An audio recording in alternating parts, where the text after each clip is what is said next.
Assalamualaikum warahmatullahi wabarakatuh. Bagaimana kabar teman-teman? Saya sangat berharap teman-teman semua dalam keadaan sehat-sehat saja. Pada hari ini saya akan share hasil kebun lagi teman-teman. Jangan bosan ya. Ini masuk dalam rumpun talas.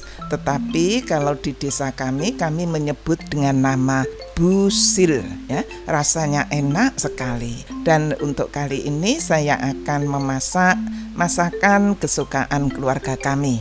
Awal tanaman ini memang termasuk tanaman liar, tetapi karena kami menyukai umbinya, maka sengaja kami tanam untuk kebutuhan keluarga. Busil kita cuci dulu sampai bersih, kemudian kita kupas dan dipotong tipis sekitar setengah senti untuk kemudian kita kukus sampai masak. Setelah masak, maka busil dalam keadaan panas kita haluskan. Saya menggunakan ulek-ulek teman-teman agar tidak lengket pada ulek-uleknya. Ulek-ulek saya masukkan ke dalam kantong plastik. Kalau busilnya sudah terlanjur dingin, maka ketika dihaluskan itu agak susah ya. Karena busil ini sifatnya agak padat. Kalau kami menyebut itu buket, jadi enak sekali. Setelah busil kita haluskan, maka kita akan campur. Yang pertama adalah 2 butir telur. Kita hancurkan antara yang merah dengan yang putih. Tidak perlu dikocok sampai mengembang. Kemudian kita tambahkan beberapa bumbu, dan ini kira-kira saja sesuai dengan kebutuhan teman-teman.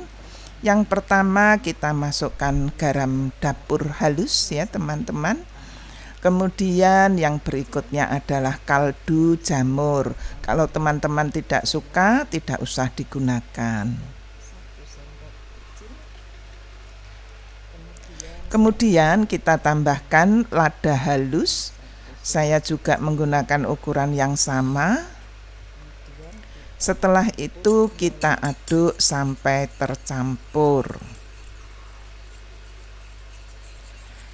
Kita masukkan secara bertahap busil yang telah dihaluskan ke dalam kocokan telur.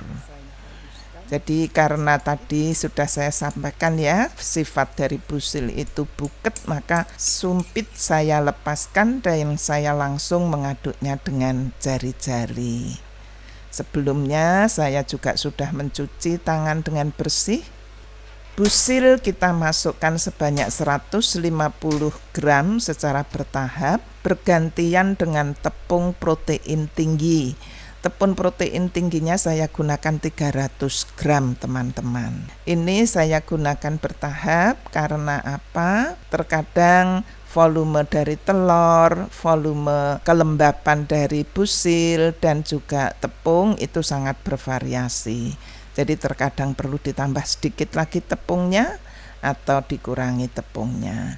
Kemudian yang terakhir kita masukkan minyak goreng merek apapun silahkan sebanyak 50 ml. Ini kita aduk sampai kemudian bisa dipulung. Sebelum kita cetak, maka adonan harus kita istirahatkan dan saya memasukkannya ke dalam kantong plastik. Istirahat dari adonan terserah kondisi suhu sekitarnya, bisa 15 atau sampai 20 menit. Kemudian adonan akan kita tipiskan, namun sebelumnya karpet kerja kita berikan tepung tapioka. Di sini tujuannya agar tidak lengket karpetnya dan juga tidak lengket antara satu dengan lainnya. Untuk awal saya menggunakan rolling pin yang sebelumnya adonan saya bagi dulu menjadi 4. Kalau teman-teman suka menggunakan rolling pin, maka pada waktu penipisan gunakan terus saja, tidak apa-apa.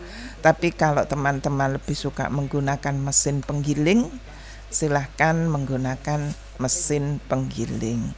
Untuk ketebalannya terserah teman-teman juga, dan untuk lebar dari potongannya juga terserah teman-teman.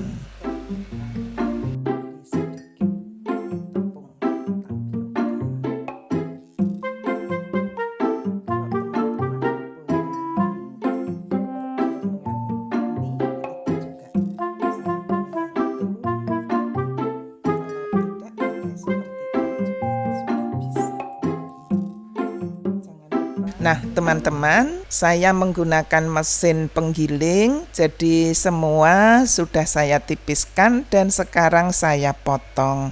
Untuk kali ini saya menggunakan yang ukuran besar, lebar besar, dan ketebalan nomor 2 ya. Kemudian untuk konsumsinya saya mulai memanaskan air sampai mendidih dan saya tambahkan minyak goreng untuk saya rebus sampai masak. Untuk penyajiannya saya menggunakan steamboat teman-teman. Di sini saya menggunakan cumi-cumi, kemudian fish cake dan seterusnya sesuai yang tersedia di rumah.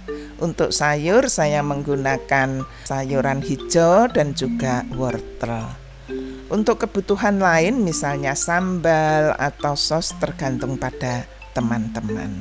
Demikian teman-teman sajian dari kami. Ini sangat lezat sekali. Mie busil yang kami buat ini sangat lembut karena mengandung telur sehingga tidak kaku dan ternyata rasanya juga manis. Selamat menikmati teman-teman. Saya akhiri. Assalamualaikum warahmatullahi wabarakatuh.